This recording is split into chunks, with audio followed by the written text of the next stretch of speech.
동지가 지나니까 느낌이 이제 점점 해가 길어지고 곧 이 밝은 날들이 계속 오겠구나라는 약간의 희망도 있는 시간입니다. 12월 24일 오늘도 주님 앞에 나온 여러분들을 우리 주의 이름으로 축복하고 환영합니다.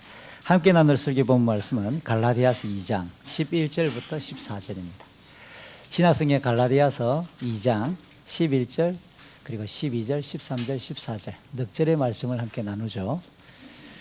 가지고 있는 여러분의 성경, 개역 성경이나 쉬운 성경 또 다른 번역본 성경이라도 어떤 거라도 괜찮으니까 읽으셔도 됩니다. 우리가 아이들과 함께 다른 어떤 교회에서는 이런 전 세대가 함께 예배한 데서 온 세대 예배라고 이름 부르는 교회도 있고요. 우리는 그냥 일반적으로 그냥 예배, 통합 예배 이렇게 표현하는데 전 자녀들이 함께 예배하는 이렇게 장로님들이나 목사님들이나 조금 신앙의 연륜이 있는 분들과 신학 공부를 하신 분들은 소망을 하기도 해요.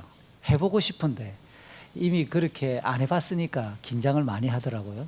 근데 곳곳에서 통합 예배를 드리는 교회들이 많이 늘고 있는 것도 사실입니다.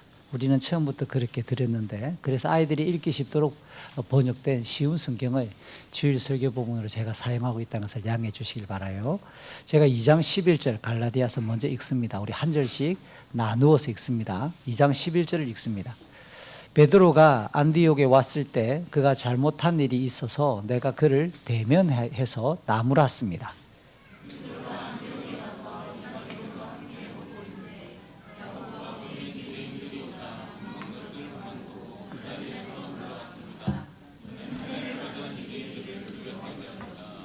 이처럼 베드로는 거짓된 행동을 했고 다른 유대인 성도들도 거짓된 행동을 했습니다.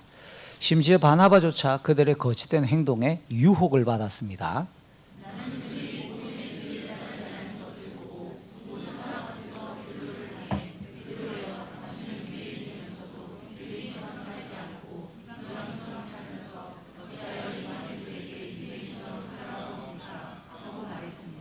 종종 TV 뉴스에 우리에게 굉장히 익숙한 유명인들이 정치인이나 연예인이나 포함해서 많은 사람의 인기나 대중의 지지를 받고 있던 사람들이 일탈하거나 범죄했던 행위가 드러나게 될 때 적잖이 실망을 하거나 때로는 충격을 받곤 하죠. 그런데 성경을 읽다가 보면 믿음의 사람들이 정말 많은 사람들이 좋아하고 따르며 그렇게 지지하는 수많은 믿음의 사람들이 죄를 범하거나 실수를 저지르는 모습들이 성경에는 숨김없이 소개되고 있어요. 몇 사람 소개를 해보면 아브라함은 후손을 주시겠다는 하나님의 약속을 분명히 믿었습니다.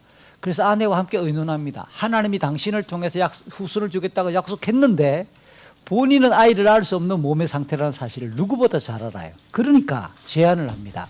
내 몸종, 이 아내 사례의 제안에 따라 이집트 사람 몸종과 더불어 함께 동침해서 이스마엘을 낳는 장면이 창세기 16장입니다.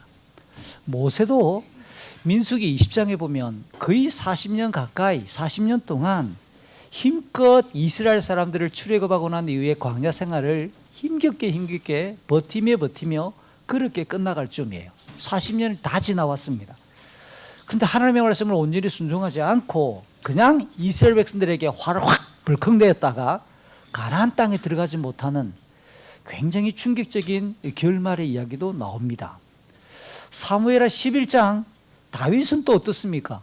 자기를 위해, 조국을 위해, 하나님을 위해 목숨을 걸고 전장에 나가 싸우고 있는 충신 그 우리아의 아내 바세바를 성적으로 범한 뒤에 그것을 무마하기 위해 전장터에 나가 있던 그 충신을 불러들여서 완전 범죄를 꾸미다가 말을 안 들으니까 그 우리아까지 죽이는 끔찍한 범죄도 저질렀어요.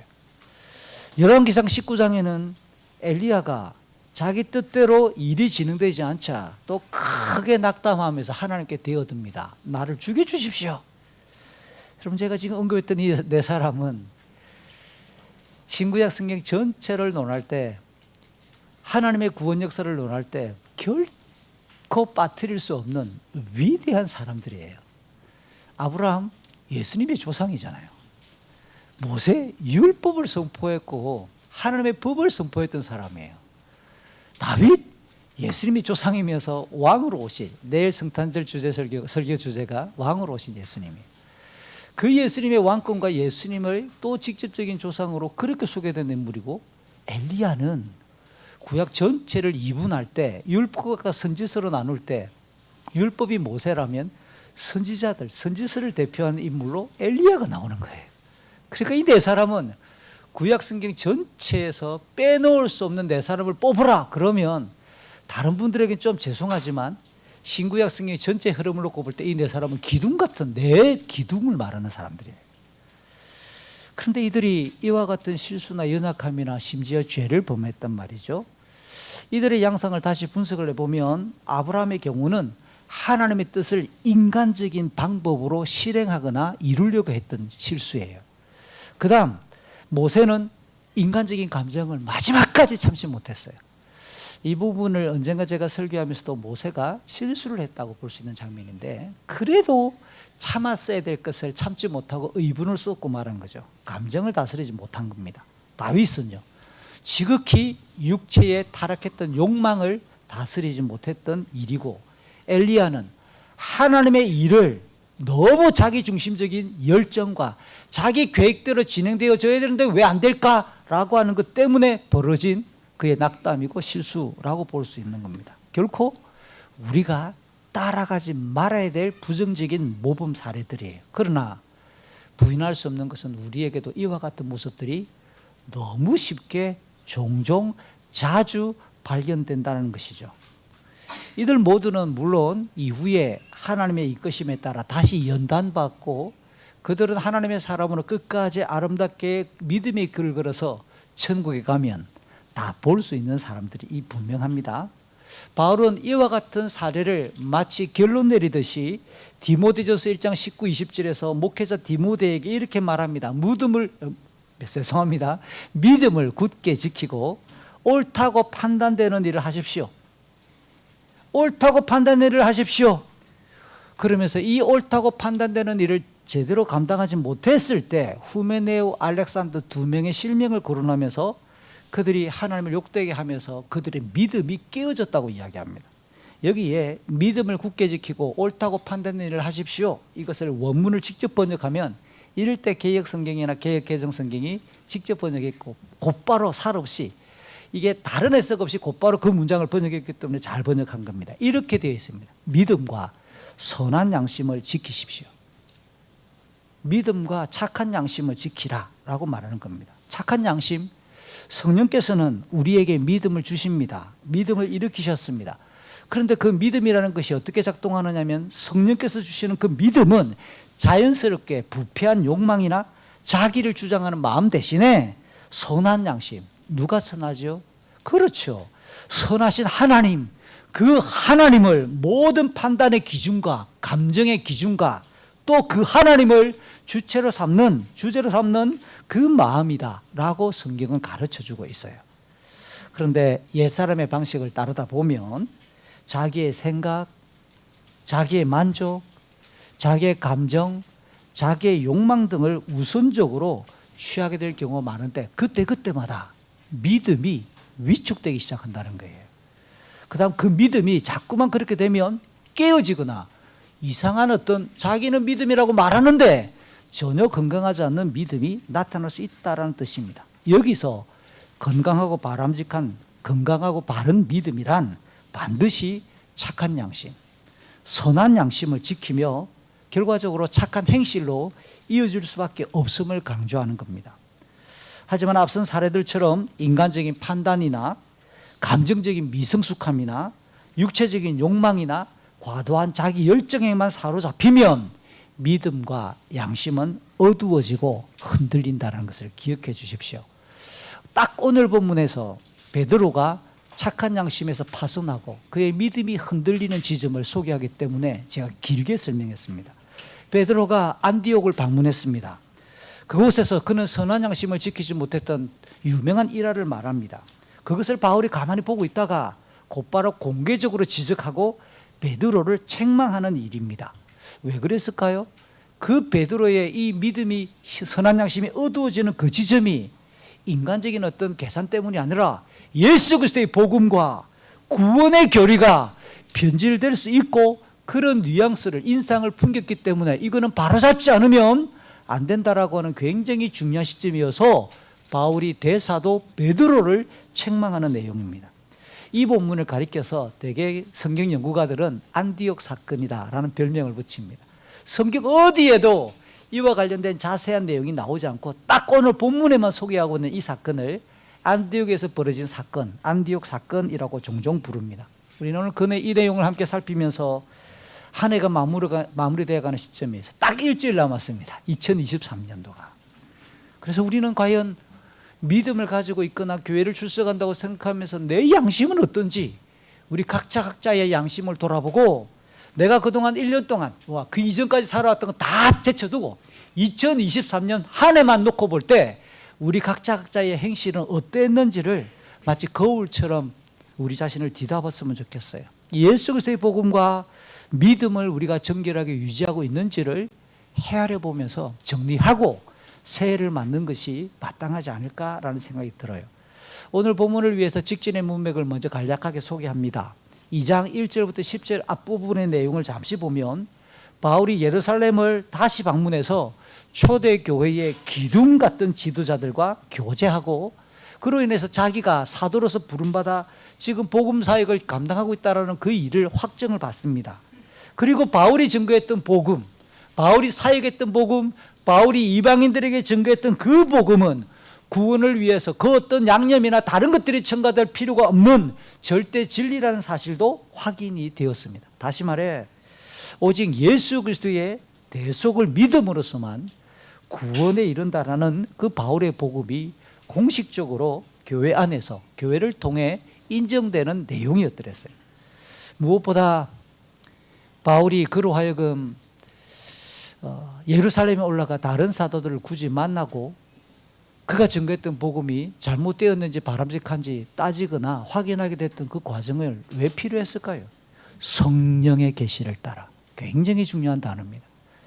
바울이 가고 싶어서 간 게 아니라 성령이 그로 하여금 그의 마음을 움직였고 성령 하나님께서 그의 걸음을 인도하여서 그는 올라갔다고 고백합니다. 이 말이 뭐죠? 교회를 시작하게 하셨던 주의 성령은 한 교회가 바로 섰다고 그게 다 교회가 바로 선 게 아니란 뜻입니다. 그래서 이 땅에 있는 모든 교회들은 거룩한 복음의 진리를 순결하게 지키고 공적으로 확인하면서 수시로 점검하면서 우리가 가르치고 있는 이 내용이 우리가 지금 생활하고 있는 이 믿음의 생활이 바람직한지를 함께 논의하고 함께 비춰보며 함께 의논하라라고 하는 공교회성. 그러면서 각자 주어진 지역과 그 시대와 각자의 상황에서 건강하게 복음 사역을 감당할 수 있도록 격려하는 의미도 포함되어 있어서 마땅히 좋은 신앙이란 건강한 신앙이란 지상에 있는 교회를 출석하는 게 마땅하고 등록을 해서 그 교회가 아름답게 주의 일을 감당하도록 각자의 역할을 수행하는 것 그것뿐만 아니라 A라는 교회는 B라는 교회도 연합하고 C라는 교회도 연합해서 함께 가르치고 함께 논의하고 함께 사역하는 그것이 우리가 사도신경을 통해 고백하는 거룩한 공교회를 믿고 실행하는 원리예요. 성령이 그것을 지시하시고 원하셨다는 사실이에요. 딱 이어지는 오늘 본문 1절은 11절은 사도 베드로가 안디옥에 이르렀다. 그가 잘못한 일이 있었다. 바울이 그를 직접 대면해서 책망했다라고 오늘 11절부터 14절 전체의 서론이자 전체를 한 절로 그렇게 총괄하면서 요약해 줍니다. 앞서 제가 이야기했던 것처럼 성경 어디에도 베드로가 언제 무슨 일 때문에 안디옥을 방문했는지 구체적인 설명이 어디에도 없습니다. 그럼에도 갈라디아서의 문맥과 사도행전의 내용들을 찬찬히 따져볼 때 짐작을 해볼 수 있습니다.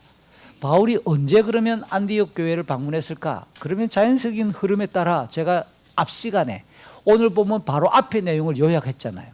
2장 1절부터 10절 그리고 그 위에 베드로가 방문했다라고 하는 문맥입니다.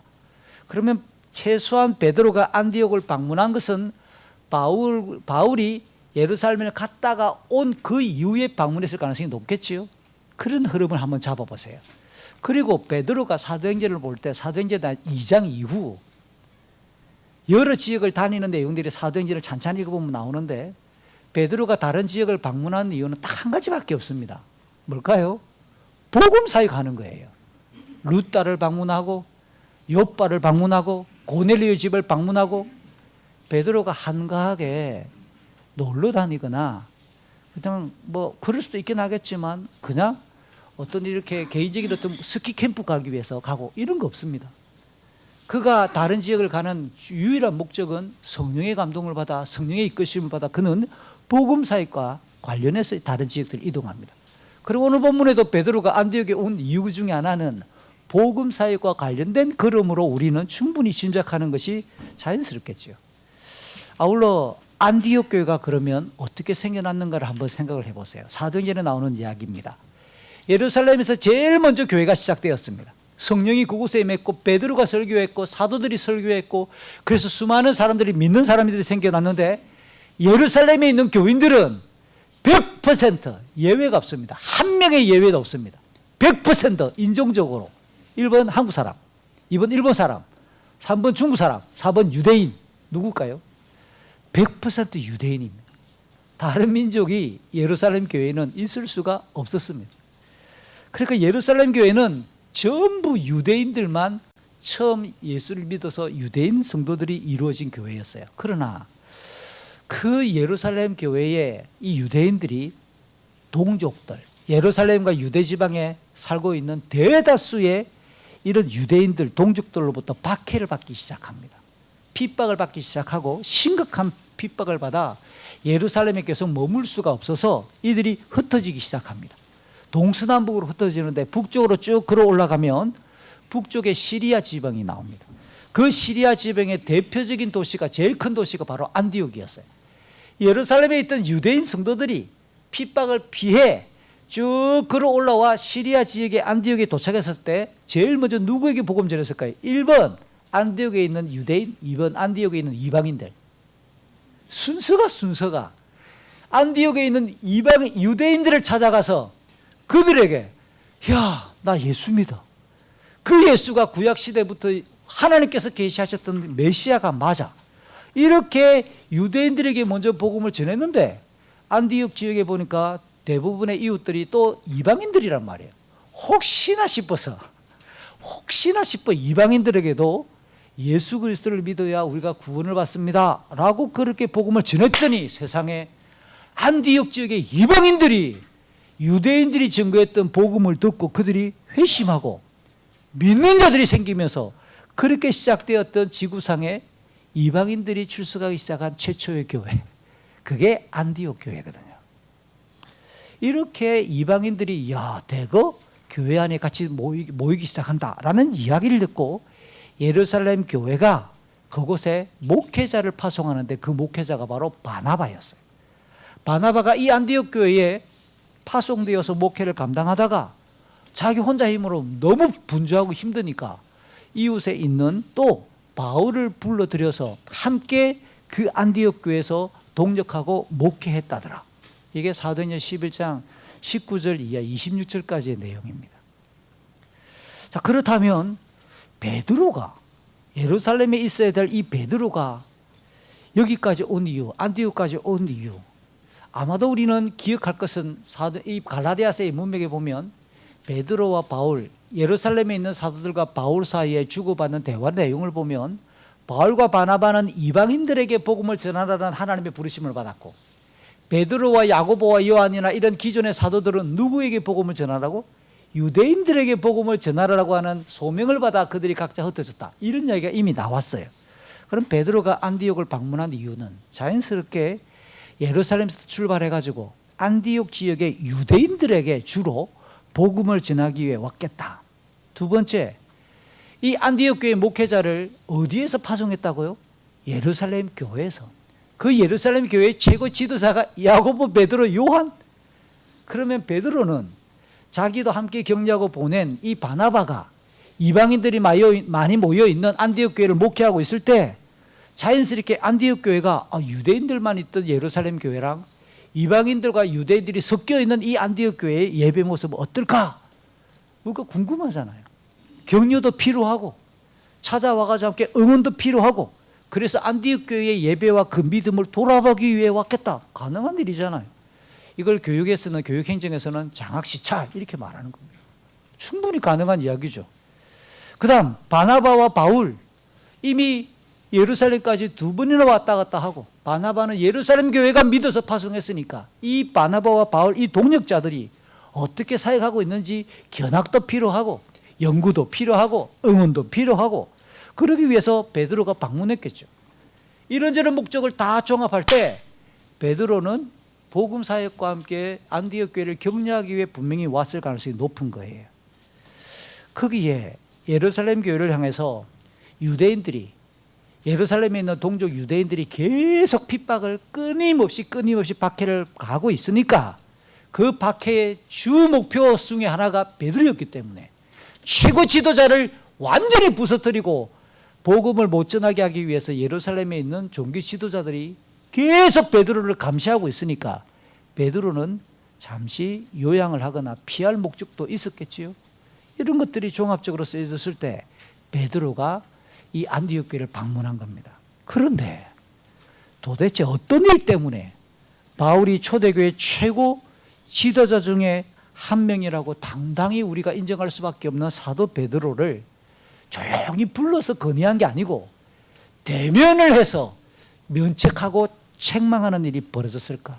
여기 대면했다라고 하는 표현은 동등한 입장을 기본적으로 뜻합니다.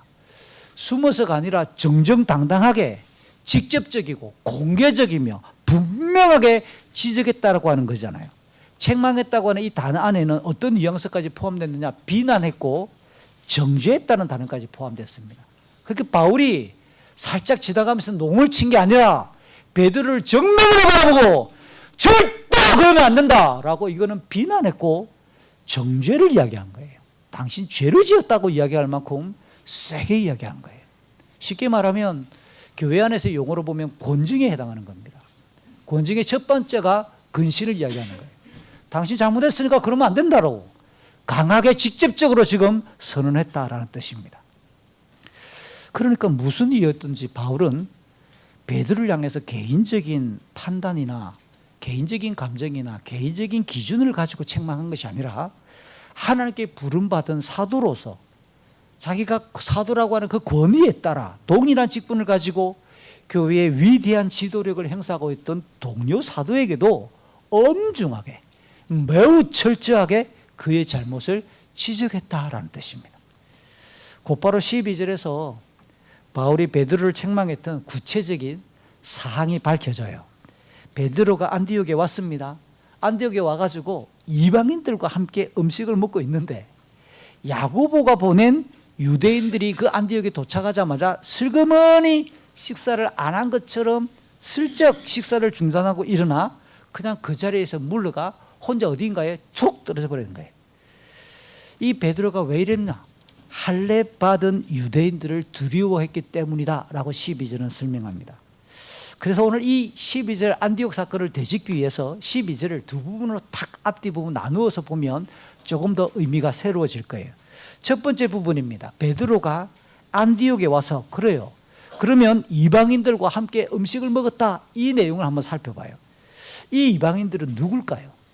안디옥의 불특정 지역 주민들이라기보다 안디옥 교회의 구성원들이었던 안디옥 교회를 출석하고 있는 이방인 성도들이었을 것으로 보는 것이 타당하겠죠. 제가 왜 이렇게 이야기하느냐? 평소 유대인들은 이방인들과 말을 안 섞어요. 대표적으로 요한복음 4장을 보세요. 예수님이 이렇게 지나가다가 사마리아 수가성 지방에 이르렀을 때 그 사람들은 이방인이 아니라 피가 좀 섞인 유대인인데도 그 여자가 예수님께 그럽니다.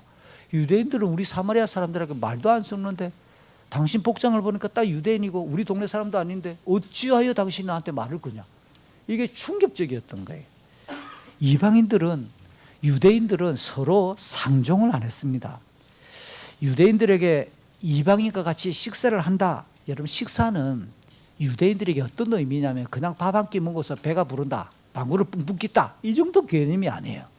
그들에게 식사를 했다는 것은 동족이고 가족이며 신교의 가장 핵심적인 눈에 보이는 표현이 바로 식사였어요.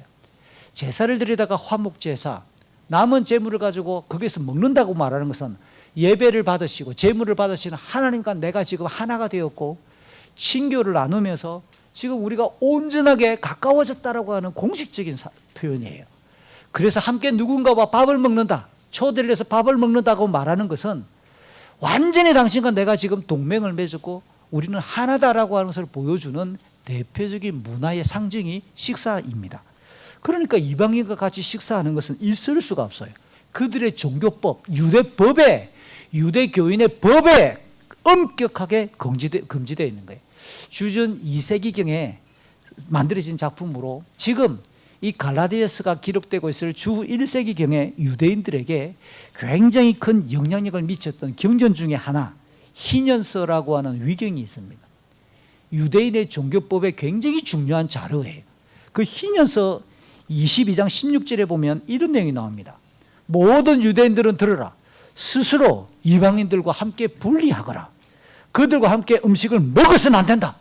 그들의 행위를 절대로 따라하지 마라. 그들과 교제하지도 말아라. 왜냐하면 이방인들은 모두 불결하고 더럽고 비열하고 혐오스럽고 하나님께 심판을 받아 지옥의 땔감이 되어야 마땅하기 때문이다. 이게 희년서 22장 16절이에요. 이 내용을 베드로가 유대인이니까 모를 리가 없거든요. 태어나서 지금까지 자라는 동안 뼛속 깊숙이 그들의 부모나 동네에서 들었던 교훈 중에 하나예요. 그러니까 오늘 본문에 베드로가 이방인과 함께 밥을 먹었다, 이 말은 그냥 일반적인 이방인이 아니라 안디옥 교회를 출석하고 있는 이방인 성도들과 함께 식사했다라고 이해하는 것이 마땅합니다. 그런데 최초의 교회였던 예루살렘 교회의 모습을 한번 여기서 복습할 필요가 있습니다. 사도행전 2장 42절과 46절에 보면 최초의 교회, 베드로의 말씀을 들었고 베드로가 전거했던 설교를 들어서 시작되었던 예루살렘 교회의 모습은 사도들의 가르침을 받았다. 이게 제가 몇 번 이야기했습니다.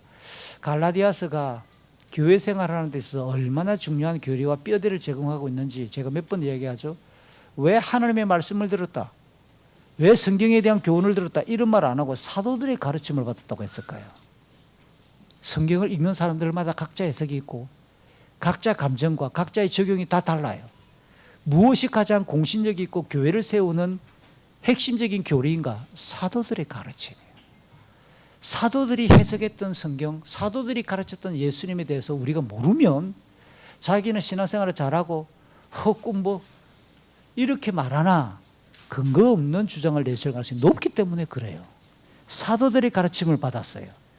그 다음 그들은 서로 교제했고요, 빵을 나누어 먹었어요. 기도하는 일에 전적으로 힘썼습니다. 사도행전 2장 46절에 보면 집집마다 돌아가며 함께 순수한 마음으로 모여서 뭐 했을까요? 식사를 같이 하고. 이게 초대 예루살렘 교회를 규정하는 6가지 굉장히 구체적인 특징 중에 하나였어요. 당신은 오늘 우리 시대처럼 교회당이 있어가지고 일주일 동안 각자 살다가 주일이면 예배하기 위해 한꺼번에 모이는 이런 교회 시스템이 아니었어요. 이런 예배당이나 교회당이 전혀 없던 시대입니다. 그래서 2장 46절 집집마다 예수님을 믿는 성도 중에 누군가가 자원하는 마음이 있어가지고 부부가 함께 의논해가지고 우리 집을 개방하는 겁니다. 야, 주일이면 우리 집에 모여서 예배도 좋습니다. 그러면 성도들이 모여듭니다. 그 집, 하우스 안에 사람이 몇 명 모여서 함께 설교를 듣고 예배하고 교제를 나눌 수 있을까요? 그래서 1세기에 가옥 구조를 살펴봤습니다. 신학 박사가 가옥 구조를 연구해 봤더니 자그마한 집은 꽉꽉 모여차면 한 30명 정도 모였겠더라. 조금 큰 집은 50명에서 60명도 모이는 집이 있었겠더라. 짐작이 되죠? 그러면 사도행전 2장과 4장에서 베드로 설교를 듣고 3,000명이 회개했다, 5,000명이 회개했다. 이들이 모이려면 예루살렘의 하우스 처치, 예수 믿는 가정교회가 몇 개나 있었겠어요? 최소 수십 개는 됐겠죠. 이게 이해가 되면 사도행전 6장이 이해가 될걸요. 왜 구제를 하는데 히브리파는 됐는데 헬라파는 빠질까? 사도들이 수십 개나 되는 집집마다 매일 돌아다닐 수가 없잖아요. 그러니까 구제 언급을 전달하는데 빠질 수 있는 집이 있고 있는 집이 있는 거예요. 이게 집집마다 하우스 처치들이 있으니까 이런 개념을 딱 떠올려 놓고 성경을 읽기 시작하면 좀 이해가 쉽습니다. 여기서 빵을 떼었다고 말하는 것은 주일 예배에 성찬식을 말하는 초대교회 공식적인 표현입니다. 두 번째, 집집마다 모여서 그들이 음식을 함께 먹었다, 밥을 먹었다라고 말하는 것은 예배에 이어지는, 예배 이후에 곧바로 이어지는 그들의 식사교제, 이것을 두 글자로 한번 따라합시다. 애찬이라고 말합니다. 식사교제를 그렇게 진행했다는 뜻입니다. 그래서 초대교회 성도들은 하나님을 예배하면서 하나님과 영적으로 교제합니다. 그리고 끝나고 난 이후에 식사교제를 통해서 성도들끼리 수평적인 구조 속에서 서로의 한 주간의 삶을 격려하고 하나님 나라의 가족이라고 하는 것을 정체성을 확인하기 위해 식사교제가 자연스러워진 거예요. 그래서 가능하면 교회는 예배 마치고 밥 먹어야 돼요. 같이 밥을 먹는 것이 그냥 이루어지기 배고파서 먹는 게 아니라 초대교회 때부터 내려오는 신앙적 전통이고 정체성의 한 모습이었어요. 그래서 여러분 가능하면 밥을, 서양교회를, 미국교회를 한번 가보니까 식사하는 구조가 별로 없어요. 여러 번 한번 가봤는데 밥을 다 주는 교회를 저는 아직 한 번도 본 적이 없는데, 대신 딱 나가면 테이블 위에 이 조그마한 비스켓하고 사탕이나 이런 티 종류를 갖다 놓고 거기 서가지고 이렇게 마시면서 이야기를 나눕니다. 아마 그것도 여러 가지 상황과 문화상 식사를 다 할 수 없으니까 함께 그렇게 두루두루 이야기를 나누는 겁니다. 여러분, 이게 성도 간의 교제라는 게 이런 거예요. 곁다르긴 하지만 대형 교회의 모순성이나 건강하지 않은 거는 구조상 몰래 찐박해가지고 교회 가서 예배만 딱 드리고 축도나 주기도 끝나자마자 빨리 집에 가버리고, 여러분 이거는 절대로 건강하지 않아요. 어디에도 그런 예배나 그런 어떤 주일 예배의 모습은 없었습니다. 처음부터 스스로가 그렇게 하려고 하겠다라고 말하는 것은 이미 어둠에 이미 사로잡혀 있는 거예요. 건강하지 않습니다. 다시 돌아오면 이렇게 예배를 통해 하나님과 교제했다면 식사를 통해, 식사하면서 무슨 이야기 할까요? 한 주간 살아온 이야기를 나누고 기도 제목을 나누고 또 이번 주간에 있어야 될 기도 제목을 나누면서 그렇게 사랑의 식사교제를 진행한 거예요. 그렇기 때문에 다시 오늘 본문으로 돌아옵니다. 안디옥 교회도 예루살렘 교회가, 지구상 최초의 교회 예루살렘 교회가 그를 했기 때문에 안디옥 교회도 자연스럽게 예루살렘에서 파송받았던 안디옥, 이 바나바가 지도자잖아요. 목회자입니다. 그러면 안디옥 교회를 세팅하고 안디옥 교회에서 예배 드리고 나면 자연스럽게 뭐였을까요? 그곳에 참여한 성도들이 함께 어울려서 밥 먹었겠죠. 이게 자연적인 해석입니다. 그러니까 오늘 본문에 이방인들이라는 말은 안디옥 교회를 출석하는 이방인 성도들이 그 안에 있는 유대인 성도들과 더불어 민족적인 구분 없이 어우러져서 함께 음식을 먹음으로 사랑의 교제를 나누고 하나님의 가족이라고 하는 영적인 정체성을 서로 의미를 부여하면서 우리는 다 같은 하나님의 자녀들이야, 이 이야기를 진행했다라는 겁니다. 그 사랑의 교제에 오늘 11절 12절 베드로가 참여했다면, 베드로는 유대인입니다. 유대인이면서 이방인 성도들과 식사를 같이 했기 때문에 제가 조금 전에 희년스 이야기를 했죠. 그가 유대교의 정통보다, 유대인들의 종교법보다 복음의 가치를 더욱 우선시했고 더 상위에 두었다라고 하는 것을 우리는 확인하고 증명하는 거예요. 사도답지요. 그런 편견 없이 그런 복음 안에서 한 가족 되면서 식사하면서 했다라는 뜻입니다. 그는 이미 우리가 아는 2장 앞부분에서 바울과의 만남을 통해 유대인이나 이방인이나 예수 그리스도의 대속을 믿음으로서만 구원에 이른다라는 복음을 확실히 인정했던 사도잖아요. 그러니까 복음 안에서 이방인이나 유대인이나 그 같은 믿음 안에서 거룩한 사랑의 교제를 실행했다. 이거는 전혀 이상하게 볼 일이 아니라 마땅히 그러해야지라고 말할 만한 모습입니다. 이런 그의 모습에 안디옥 교회를 목회하고 이방인 선교에 주력적으로 담당하고 있던 바울과 바나바가 얼마나 큰 위로가 됐겠어요. 예루살렘에서 내려온 베드로 이 대사도가 역시 우리가 틀린 게 아니잖아. 그래서 함께 식사를 함으로 이 바울과 바나바가 얼마나 안심이 되고 위로가 받았겠냐고요. 안디옥 교회 그곳에 있던 함께 식사하고 있던 이방인 성도들은 또 얼마나 큰 위로가 되었고, 야, 내가 교회 다니는 게 다르지 않네, 얼마나 큰 위로와 격려가 되고 기쁨을 누렸겠습니까? 하지만 예상치 못했던 두 번째 상황이 전개됩니다. 오늘 12절 중간 이유입니다. 원문을 지극하면 야고보가 보낸 어떤 이들이 왔고 베드로는 할례를 주장하는 그들을 두려워해서 그 자리에서 물러나 혼자 고립되었다. 이게 2장 12절 중간 이후에 그리스 성경을 직역하면 이렇게 읽을 수 있습니다. 지금까지 문맥에서 이 야고보는 한결같이 주님의 형제, 주님의 동생, 예수님의 동생 야고보이면서 예루살렘 교회를 대표하고 목회하고 있으며 또 기둥같이 여겨지던 인물이다 라고 1장 9절 갈라디아서 2장 6절과 9절에서 야고보를 그렇게 설명하고 있습니다. 그가 보낸 사람들은 오늘 본문 안에서 12절에 보니까 할례를 받은 유대인으로 정확하게 소개가 되어졌습니다. 그러면 이렇게 야고보가 보낸 이 예루살렘에서 내려온 유대인들은 그냥 온 게 아니라 안디옥 교회를 그냥 구경하기 위해서 온 것이 아니라 야고보 사도가 예루살렘 교회의 대표 목사님이, 담임 목사님이 파송을 한 거예요. 파송을 했단 말은 특정한 목적이 있고 이유가 있어서 보냈다는 뜻이죠. 그래서 그 목적을 가지고 찾아온 자들이에요. 바울은 의도적으로 오늘 본문에서 할례받은 자라고 하는 이 단어를 씀으로써 오늘 본문 안에 유대적인 분위기, 유대교의 분위기를 일부러 강하게 조성하고 있는 거죠. 예루살렘 교회의 지도자인 야고보는 여기서 질문이 생깁니다. 왜 이들을 보냈지? 예루살렘 교회의 대표 지도자인 이 야고보는 이 할례받은 유대인들을 왜 안디옥 교회로 보냈을까요? 역시 이것도 사도행전을 기초로 몇 가지 짐작이 가능합니다. 예루살렘 교회와 유대 지역의 교회들은 제가 그랬습니다. 모두 유대인 성도들이었습니다. 그런데 이들은 가만히 있었던 게 아니라 사도행전 5장 이유를 보세요. 예루살렘에 본부를 차리고 있는 사내들인 공회, 유대 종교 지도자들과 그 다음 일반 유대인들로부터 지속적이고 굉장히 심각한 핍박을 계속 받은 상당히 고통스러운 상황이 계속 이어지고 있는데, 그렇다고 해서 이 예루살렘의 교인들이 믿음이 위축되지 않았고 그런 박해 속에서도 믿음을 계속 잘 지키고 있었다라고 소개해요.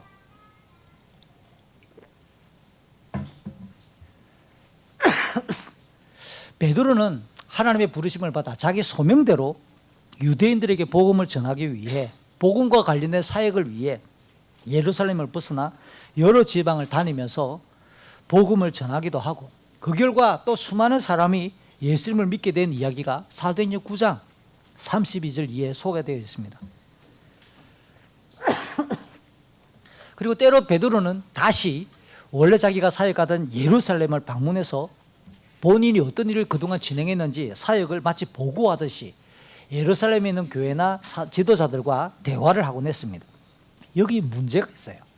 사도행전을 읽어보면 예루살렘 교회 안에 있는 유대인 성도들 중에서는 아직도 율법의 규례들을 고집하는 강렬 유대인들이 있는 거예요. 그래서 그들은 복음을 어떻게 이해하느냐? 예수님의 복음이란 조금 더 발전되고 조금 더 수정이 되고 조금 더 개혁된 유대교의 한 교리 정도로 이해하는 자들이 있어서 이방인들과 교제하는 것을 비난합니다. 베드로가 고넬료의 집을 방문하고 올라오니까 이방인 집에 갔다 왔다는 이유로 유대인 성도들이 베드로를 비난하는 겁니다. 굉장히 정죄하면서 막 득달하듯이 어떻게 당신이 유대인이면서 이방인과 함께 교제할 수 있느냐. 베드로도 이런 수모를 당할 만큼 강력하게 비난을 받은 적이 있었어요.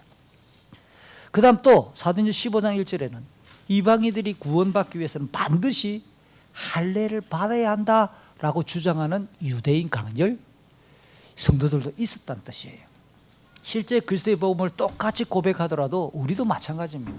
지금 이 자리에 한 100여 명 앉아 계신데요, 똑같이 신앙생활하고 똑같이 예수 믿고 사도신경 똑같이 고백하고 똑같이 후세대 교회를 다니고 있는데 세계관은 다 다른 거예요.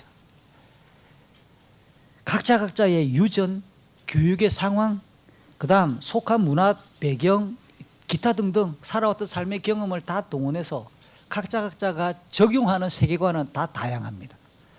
그것처럼 예루살렘 교회 안에 일부 유대인들은 여전히 유대교를 고집하는 사람들도 있었다는 뜻입니다. 결과적으로 예루살렘 교회는 복음을 믿지 않는 유대인들로부터 계속 공격을 받으면서도 복음을 믿고 있는 유대인들에게도 차근차근 그게 아니다. 예수 그리스도의 십자가와 대속으로만 구원받는다라고 하는 이 건강하고 바른 교리를 차근차근 교육시켜 나가야 될 그런 그들의 교리를 세우고 세계관을 고쳐 나가야 될 과제도 수행해야 될 막중한 부담감이 있는 것이 예루살렘 교회의 과제였었어요. 이런 상황에서 예루살렘 교회를 목회하는 대표 지도자 야고보입니다. 야고보가 평상시에 주로 대하는 사람들은 유대인들을 대상으로 선교 사역을 감당하고 있는 이 베드로의 동선을 파악할 수밖에 없습니다. 그리고 베드로가 안디옥에 이르렀다라고 하는 것을 파악하고 난 이후에 이 야고보는 이 베드로에게 사람을 보냅니다. 그곳에서 당신이 베드로가 유대인들에게 복음 사역하는 것을 적극적으로 응원하고 우리가 함께 기도하겠습니다. 그런데 행여나 당신이 자꾸 이방인들을 만나고 이방인들에게 복음을 전하거나 교제한다는 소식이 이 예루살렘으로 소문이 퍼져 올라오면 예루살렘 교회 안에 있는 유대인 성도들 중에서 아직도 미성숙하고 유대교를 고집하는 성도들이 입장에서 볼 때는 베드로가 계속 이상하다, 이단이다라고 생각하면서 자극할 가능성이 있지 않냐. 그 다음 또 예루살렘에 있는 일반 유대인들에게도 빌미를 주어서 남아있는 예루살렘 교회와 그 성도들이 더 강한 핍박과 공경에 빠질 것이 염려가 될 수밖에 없어요. 이거는 그 교회를 목회하는 담임 목사인 야고보만이 가질 수 있는 고민이라고요. 다른 사람들이 이해해 줄 수 없는 야고보가 예루살렘 교회가 지금 안팎으로 어떤 공경과 어려움이 있는가를 충분히 알고 있는 상태에서 또 예루살렘 교회의 신실한 파송 선교사이자 지도자인 베드로의 동선을 모를 리가 없고 베드로의 동선과 관련해서도 그런 관심을 가지는 게 마땅한 겁니다. 그렇다고 우리가 야고보가 복음의 진리를 훼손하거나 타협했다고 지금 말하는 게 아닙니다. 야고보 역시 이방인의 구원을 위해 십자가의 복음 외에는 할례가 필요치 않다는 것을 명명백백하게 오늘 갈라디아서 2장 6절에서 9절, 사도행전 15장 등에서 선언했던 사도 중에 한 명이잖아요. 그러나 예루살렘 교회의 대표 목회자 입장에서 볼 때 이 예루살렘 교회의 영적인 형편이나 베드로를 향해서 괜히 불필요하게 오해를 살 수 있을 만한 일들은 좀 절제하는 게 어떨까라고 당부하기 위해 이 동료 유대인 성도들을 보냈을 가능성이 있는 거예요. 이해가 되십니까? 혹시 제 말이 어려우면 원고를 다시 한번 잘 읽어보시면 도움이 될 듯해요. 이성과 같은 이 두 가지 배경을 통해 베드로는 그러면 이 야고보가 보냈던 예루살렘에서 내려왔던 유대인 성도들을 만났을 때 충분히 그 뉘앙스와 의미를 알았다면 베드로가 어떻게 행동하면 옳았을까요? 베드로에게서 우리가 기대할 수 있는 베드로의 행동반은 무엇이었을까요? 이게 사도행전 11장에 이미 힌트가 나타났습니다. 베드로가 고넬료의 집을 방문하고 예루살렘에 올라가니까 막 비난하는 유대인 성도들이 있었어요. 베드로가 굉장히 길게 설명을 합니다.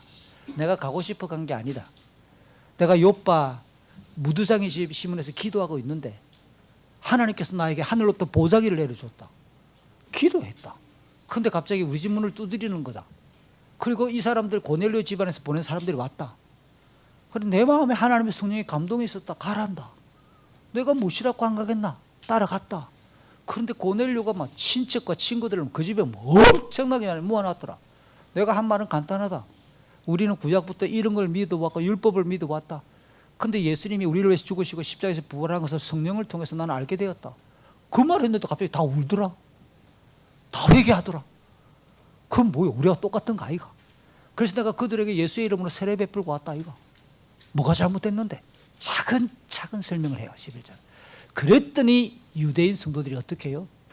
이해를 했다는 뜻이에요. 그런데 오늘 본문에는 왜 이런 행동이 없죠? 베드로가.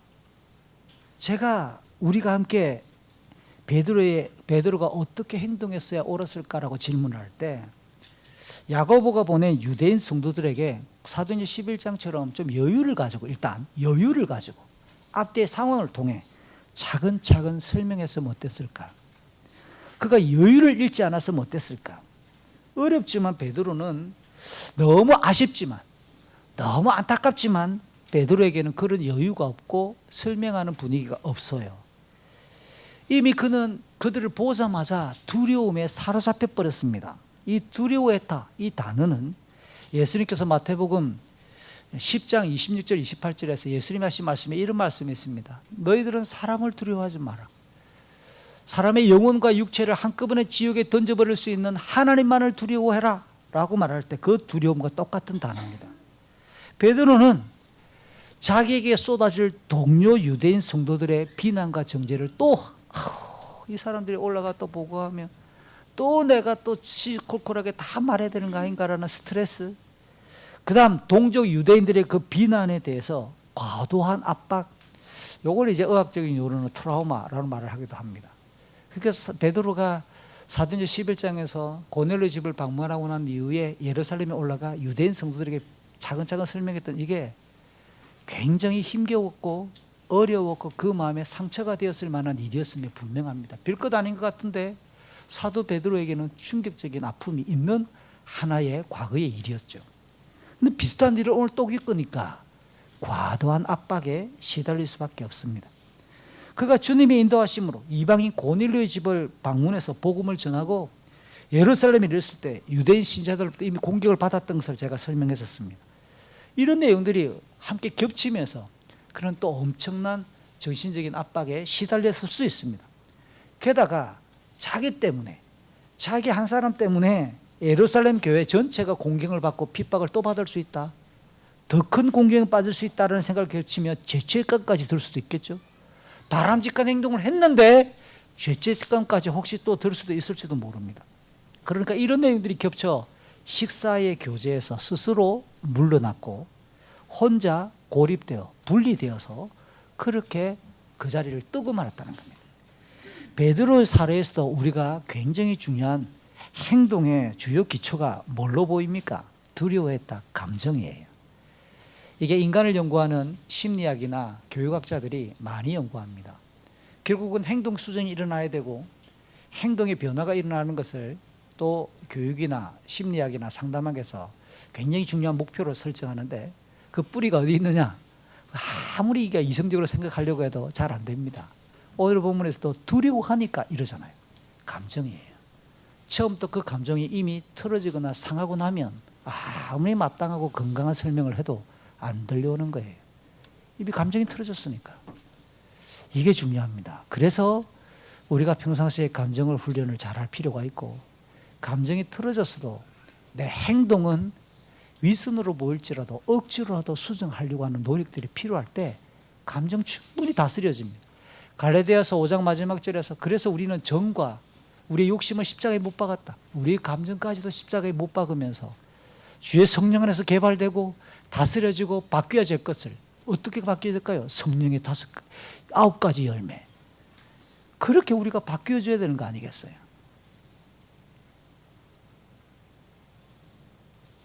최소 베드로는 자기의 이런 행동이 미칠 만한 영향력, 영적인 파장을 신중하게 지혜롭게 고려하지 못한 게 사실이죠. 하나님의 말씀과 복음의 진리가 자기가 그렇게 행동하려면 인해 어떻게 왜곡될 것이고 오해될 것인가, 하나님의 말씀과 구원의 교리가 어떻게 이상하게 그렇게 판단될 수 있다라고 하는 사실과 더불어 본인에게 쏟아질 오해와 비난, 어쩌면 예루살렘 교회도 잠시 고통을 겪을 수 있겠다라는 이거하고 무게를 달았을 때 내가 비난받지 뭐. 교회가 조금 고난받더라도 복음 안에서의 고난 아이가? 그러면서 차라리 조금 더 여유를 가지고 설명할 수 있었으면 진리가 더 견고하게 섰겠지요. 그러나 이 순서를 그는 뒤바꾸고 말았습니다.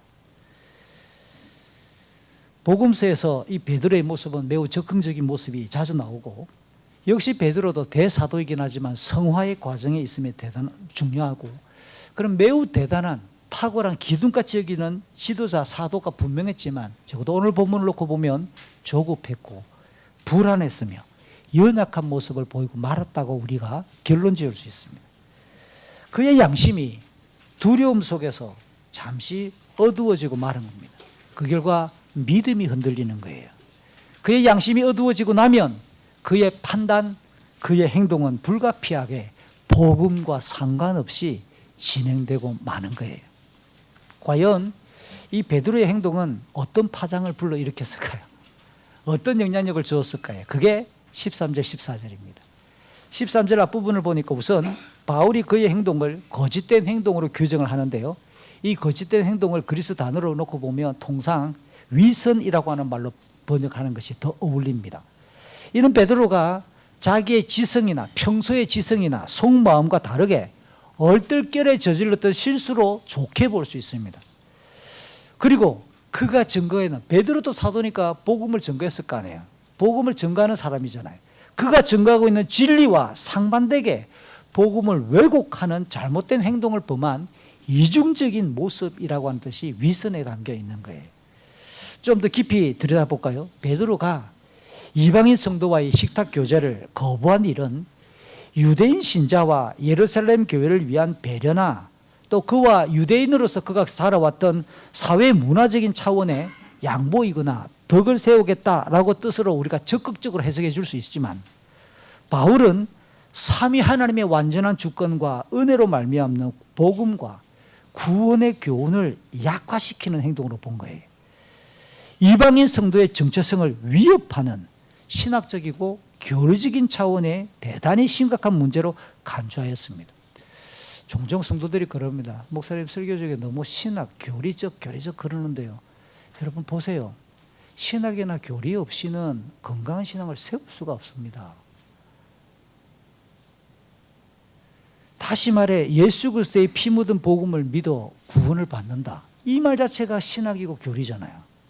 그 복음 안에서 유대인이나 이방인이나 모두 하나님의 자녀이면서 하나님 나라의 백성이 된다, 백성이다라는 이 진리가 훼손되는 일로 바울이 간주했습니다. 그러니 바울은 잠잠할 수가 없어요. 왜냐하면 그의 행동이 누구나가 다 보고 있는 공개적인 행동이었으니까 바울도 똑같이 공개적으로 말을 해야 그 자리에 앉은 모든 사람에게 주의 환기가 일어나고 교육이 일어날 거 아니겠어요?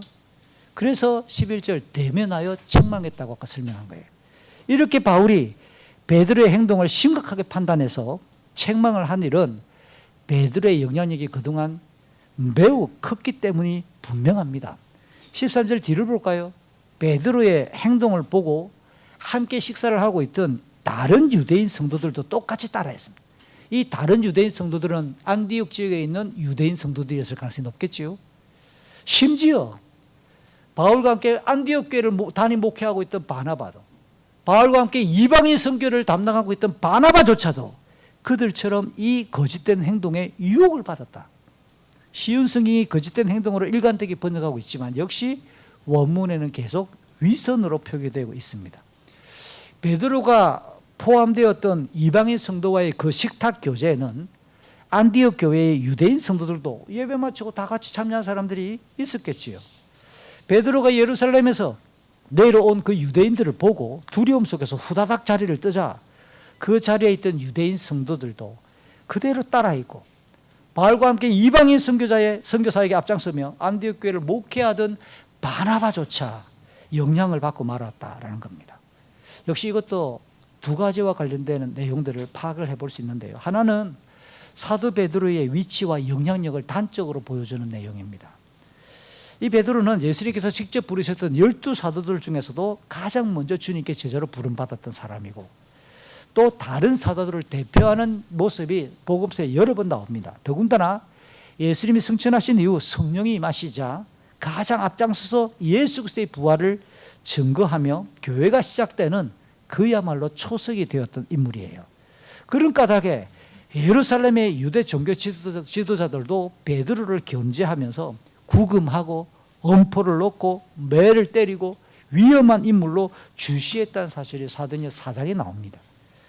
이런 내용들을 종합하면 예루살렘 교회와 유대인 성도들에게 가장 위대한 지도자의 이름으로 베드로 세 글자는 떼낼래야 떼낼 수가 없는 인물임에 틀림없어요.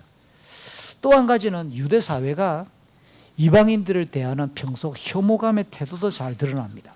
예수님을 믿는 교회 안에 있는 유대인들이에요. 구약시대부터 그들은 선민의식이 깊게 세뇌되어 있었어요. 이방인들을 오랫동안 경멸해왔기 때문에 제가 앞서 이야기했던 희년서는 200년 동안 내려온 유대인들의 경전이에요. 그러니까 200년 동안 듣고 배웠던 늘 그 내용이 세뇌되어 있다고 생각해 보세요. 그러면 이방인들을 오랫동안 경멸해왔던 그 유대인들의 사고방식을 쉽게 벗어나는 것이 어려워요. 시간이 좀 갔지만 지금 한국 교회가 정치적인 제가 이해하는 겁니다. 정치적인 이데올로기 때문에 우리도 이와 같은 일을 너무 많이 행하고 있어요.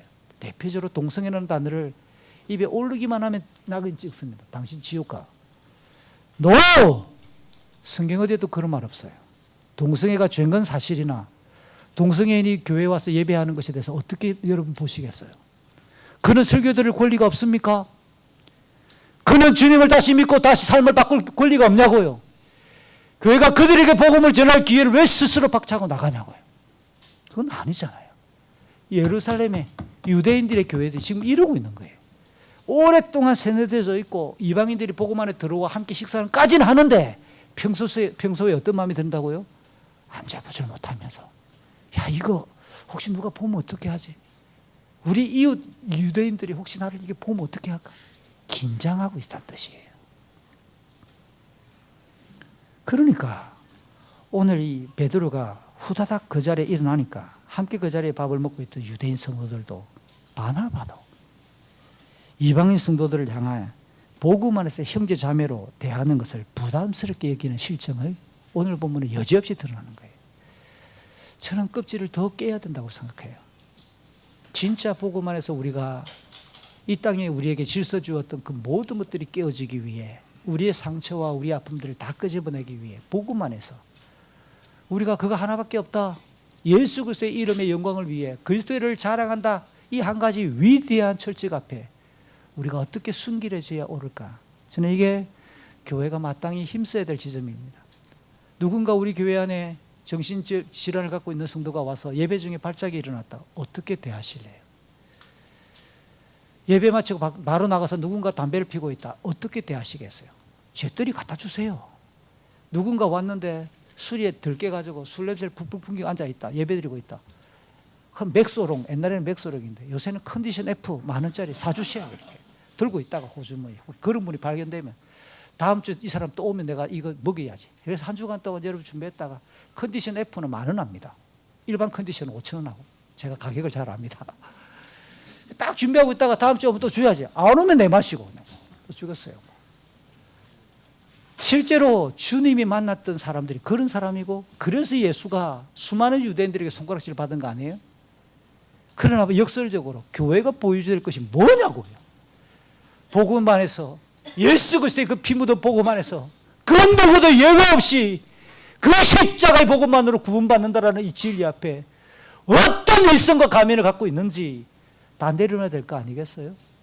사회적인 지위가 어떠하든 연봉이 어떠하든 어떤 모양의 집을 살고 있든 그건 무엇이 대단하다고. 교회는 그리스도의 몸이고 예수 그리스도의 그 복음 안에서 우리 모두는 가난한 자들이잖아요. 초대 예루살렘 교회나 안디옥 교회를 비난하고 싶지는 않습니다. 아직까지 초반부고 아직까지 교회가 시작한 지 얼마 안 되기 때문에 그들도 차근차근 훈련이 되고 교육을 받아야 될 내용들을 제가 지금 이야기하고 있는 겁니다. 어쨌든 베드로를 따라 안디옥 교회 유대인 성도들과 바나바까지 이 식탁의 교제에서 일어선 행위는 안디옥 교회를 심각한 혼란이나 갈등으로 내모는 일이 아닐 수 없을 거예요. 그 자리에 앉아있던 1차적으로 이방인 성도들은 모욕감이나 수치심이 들지 않았을까요? 그 소식이 퍼지게 되면 안디옥 교회는 민족 갈등이 야기될 것이고 복음 안에서의 형제됨, 에나콘고 말이나 잘하지. 복음 안에서 하나됨, 이럴 때 우리가 말하는 거예요. 복음 안에서의 사랑. 그게 깨어지는 거 아니겠어요? 그 다음 안디옥 그리고 시리아 인근 지역에 바울과 바나바가 계속 감당해야 될 이방인 선교는 계속 이어지겠습니까? 이 소문이 퍼지면 돌이 날아오지 않을까요? 이를 통해 배워야 될 명확한 교훈 하나가 있습니다. 오늘 본문에서 오랜 전통이라 하더라도 친근하고 익숙한 사회 문화적 행동이라 해도 개인의 기호와 취미와 습관이라고 해도 하나님 나라와 복음 역사에 방해가 된다면 철저히 분별하고 숙고하고 절제하는 것이 아름다움입니다. 일반적으로 영향력의 크기란 높고 강한 위치일수록 다수일수록 오랜 세월 동안 이어져 온 것일수록 세게 나타나기 마련입니다. 이걸 우리 기독교 신앙에 적용을 해보세요. 직분자와 지도적 위치에 있는 자가 신중하지 못할 때 이들이 어떤 영향력을 미치겠습니까? 그래서 더 많은 절제가 필요하고 폭넓은 시야가 필요할 수밖에 없습니다. 종종 저에게도 비슷한, 비난은 아니지만 오해들이 있는 거 저는 압니다. 왜 우리 목사는 저런 사람 또는 그 사람하고만 자주 이야기하고 왜 우리한테는 안 오지? 제가 개인적으로 가지고 있는 나름대로의 목회 원칙을 몇 번 이야기했죠. 저는 좀 더 사회 경제적으로 영약한 분을 향해서 조금 더 시간을 드리려고 합니다. 저는 청년들에게 밥 사주는 게 전공입니다. 청년들 제 밥 얻어먹는 사람 많죠? 많이 사줍니다. 그래야 10년 뒤에 얻음으로 갈 수 있잖아요. 그리고 우리 교회를 출석한 지 적으면 적을수록 짧게 된 사람일수록 제 관심이 더 많을 수밖에 없습니다. 그가 당하고 있는 삶의 위치가 지금 힘겨울수록 관심을 더 가질 수밖에 없는 거예요.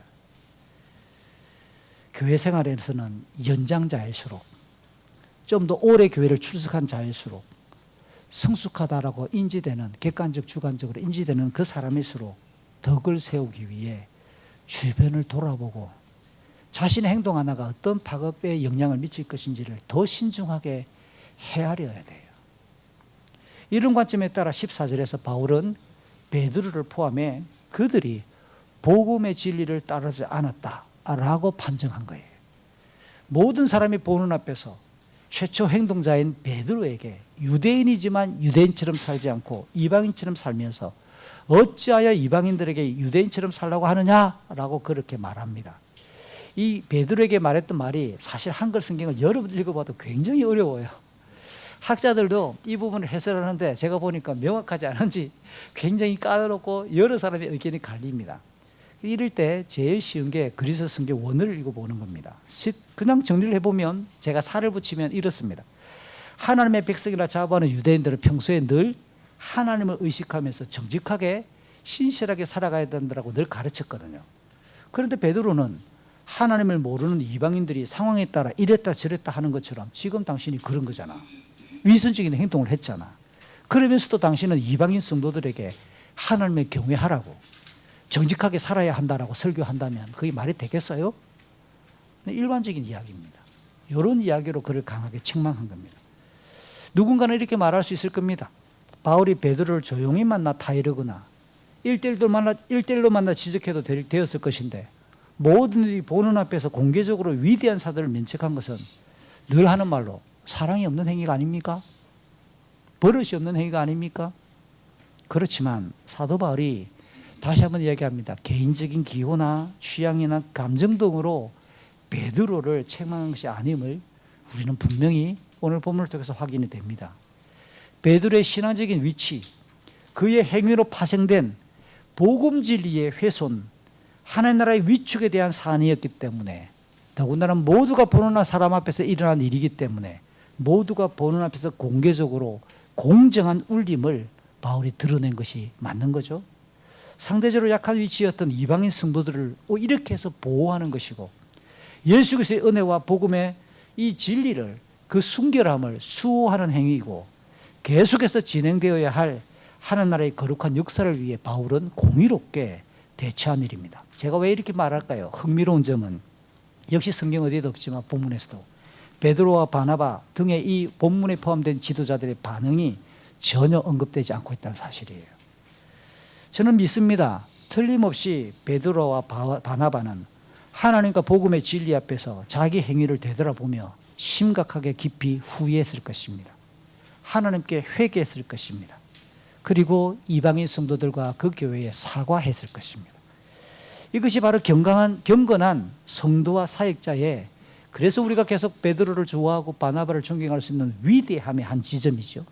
구겨진 자존심에 따라 자기 행동을 만약에 베드로가 합리화하고 변명하면서 되려 사도 바울을 향해서 니는 옛날에 교회를 핍박하지 않았냐, 니 때문에 내가 우리 유대인 성도들이 얼마나 고난받았냐고 이 바울의 어두운 과거를 떠벌리며 인신공격으로 맞서지 않았다는 겁니다. 늘 우리는 자기를 합리화하기 위해서 과거를 떠올리기 좋아합니다. 당신 과거는 안 그랬는데 지금 이상해진 것 같아요. 오직 그리스도의 복음이 더욱 찬란히 빛나도록 교회의 순결과 교회가 화평을 지키기 위해 동료 사도의 질책을 베드로가 겸허히 수용하면서 저는 반성했으리라 믿어요.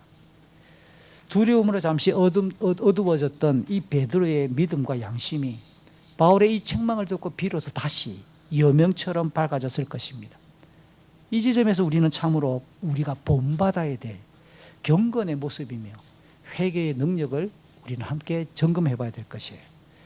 지금까지 살펴본 것처럼 안디옥 사건으로 별명을 붙일 수 있는 오늘 이 본문은 베드로가 안디옥 교회를 방문했을 때 이방인 성도들과 식탁 교제를 나누다가 예루살렘에서 온 유대인 성도들을 보고 두려워해서 믿음의 선한 양심을 지키지 못하고 그 자리를 후다닥 떠나자 바울이 그를 공개적으로 책망해서 예수 그리스도의 복음 교리를 지키고 교회의 평강과 화목을 도모했던 일입니다.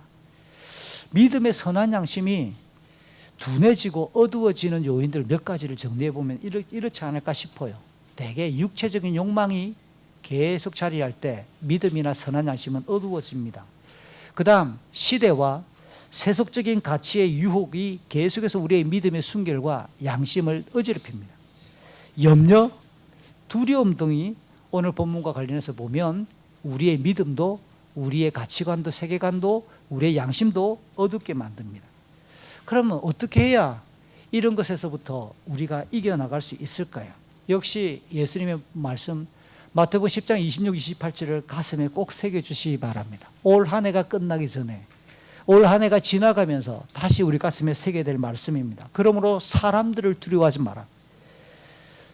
덮였던 것은 모두 덮여질 것이고 감추어질 것은 다 알려질 것이다. 몸은 죽일 수 있으나 영혼을 죽일 수 없는 사람들을 두려워하지 마라.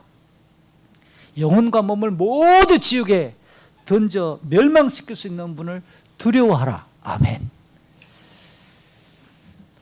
또한 사도 바울처럼 그가 고린도후서 4장 끝물에서 이렇게 말합니다. 영원을 주목하고 있다고. 그러면 이 땅의 것에 대해서는 상대적으로 그 유혹이나 그 어떤 아집에 집착해서 자유로워질 수 있습니다. 영원히 어떤 목사님의 비유를 들어오면 이렇습니다. 태평양 바다가 영원한 하나님의 나라입니다. 그럼 우리가 살아가는 백수의 인생은 어디냐? 이슬 똑 떨어지는 한 방울. 근데 우리는 이 이슬 한 방울을 태평양 전체를 가지고 그냥 다 덮어버리려고 하는 겁니다. 그러니까 못 놓는 거예요. 못 놓고 자유롭지 못하는 거죠. 고린도서 4장 16, 18절 바울의 외침이고 교훈입니다. 그러므로 우리는 낙심하지 않습니다. 우리의 겉사람은 점점 낡아지지만 우리의 속사람은 날마다 새로워지고 있습니다. 우리는 보이는 것들의 시선을 고정시키는 것이 아니라 보이지 않는 것들, 그것의 시선을 고정합니다. 보이는 것은 한순간이지만 보이지 않는 것은 영원하기 때문입니다. 아울러 우리의 믿음이 흔들리지 않고 선한 양심을 지키기 위해서는 적극적으로 히브리서 12장 1, 2, 3절인데요. 믿음의 증인들을 많이 본받아 주세요. 우리 주변에 교회 역사 안팎에서 진짜 존경할 만한 믿음의 사람들을 열어두시기 바랍니다. 요즘 저희 집 막둥이가 자꾸만 저한테 이 사람한테 자꾸 이야기해달라고 그럽니다. 열왕기상에 나오는 나봇 이야기. 여러분 나봇이 어떤 사람인지 혹시 아세요? 나봇의 포도원. 아합 왕이 탐내었다가 하나님께서 우리 조상 대대로 내려온 땅 팔지 말라 했는데 그 한마디 했다가 이세벨의 억울한 죽음을 당했던 사람. 짧은 이야기. 나봇 존경한다는 사람 저는 태어나 처음 봤습니다. 정강현. 자기는 나봇이 제일 좋대. 왕이 달라고 뺏으려고 했는데도 끝까지 믿음 지킨 사람이잖아. 나쁜 왕. 자기는 나봇처럼 살고 싶다고. 그래도 제가 그랬습니다. 돌 맞아 죽는 건 안 돼. 이게 이런 믿음의 사람들을 가슴에 새기는 거예요. 많을수록 좋고요. 정확하게 그분들을 존경하고 알아갈수록 좋습니다. 그러면 내가 흔들릴 때 그분들의 삶이 조그마한 거울처럼 이정표처럼 집에 걸어놓은 액자처럼 보이잖아요. 그렇게 해서 믿음의 영웅들, 믿음의 정인들을 본받는 거예요. 아울러 경건에 위협하는 것들, 우리를 유혹하고 얽어매는 것들을 과감하게 연말이라 딱 좋습니다. 정리할 수 있었으면 참 좋겠어요. 그리고 예수님을 붙여쳐야 되죠. 우리 한번 읽어볼까요? 히브리서 12장 1절, 2절, 3절 화면에 떴습니다. 다 같이 읽어봅니다. 우리에게는 이렇게 많은 믿음의 정인들이 있습니다. 그들의 삶은 우리에게 믿음이 무엇인지 말해주고 있습니다. 그러므로 포기하지 말고 우리 앞에 있는 경주를 열심히 합시다. 우리의 삶 속에서 방해가 되는 것들은 다 없애버리고 우리를 쉽게 올가매는 죄를 벗어버립시다. 우리 믿음의 시작이며 또 믿음을 완전하게 하시는 주님만을 바라봅시다. 예수님께서는 십자가에 돌아가실 때 아무것도 아닌 것처럼 모든 부끄러움을 예비해 두신 기쁨을 기대하셨기 때문에 그렇게 하실 수 있었던 것입니다. 이제 그들은 하나님 보좌 오른편에 앉아 계십니다. 예수님을 생각하십시오. 예수님께서는 죄인들이 그를 미워해서 악한 일을 할 때에도 묵묵히 참으셨습니다. 지칠 때라도 낙심하지 말고 예수님의 분을 따르기 바랍니다. 말씀을 마칩니다. 하나님께서 기뻐하시는 경건한 믿음은 선한 양심을 지키면서 항상 정직하고 착하며 의로운 행동으로 나타나기 마련입니다. 한 해가 저물어가는 연말입니다. 올해가 다가기 전에 우리 양심의 농도가 어떠한지, 우리 행동의 온도는 어떠한지를 점검해 보기를 같이 원합니다. 허물어져 있던 경건의 모양, 대표적인 거는 여러분은 큐티를 제대로 하고 있습니까? 매일매일? 딱 지금 이번 주간 빨리 서두르셔야 돼요. 1, 2월 큐티 책이 지금 나와 있으니까. 여러분 기도에 대한 단어를 떠올리나 진짜 구체적으로 손을 모으고 기도를 얼마나 하세요? 식사기도 빼고 얼마나 기도하세요? 그 다음 여러분은 주일 성수를 어떻게 하셨습니까? 올해 앞에 거 빼고. 제가 목표로 삼는 건 한 9화를 해야 되는데 52 중에 90%, 59, 45. 1년 중에서 집안에 특별한 일이 있을 수 있고 몸이 아플 수 있습니다. 목표를 여러분 내년에 어떻게 세우시겠어요? 여러분 교회 생활을 어떻게 합니까? 사회위원회를 우리가 구성하고 각자가 후세대 교회입니다. 각자의 사역에 들어가서 함께 일을 도모하고 각자의 해야 될 일들을 그렇게 개발하고 계속하면서 내가 후세대 교회입니다. 그래서 여러분들은 이제 2024년도가 되면 여러분이 속한 위원회 안에서 여러분이 해야 될 구체적인 행동 강령을 만드십시오. 내가 전도위원회라면 내가 정말 한 주에 한 주간 한 명씩 전도하겠다든지, 내가 건축관리위원이다. 그럼 내가 교회 와가지고 매주일 꼭 이건 내가 돌아보겠다.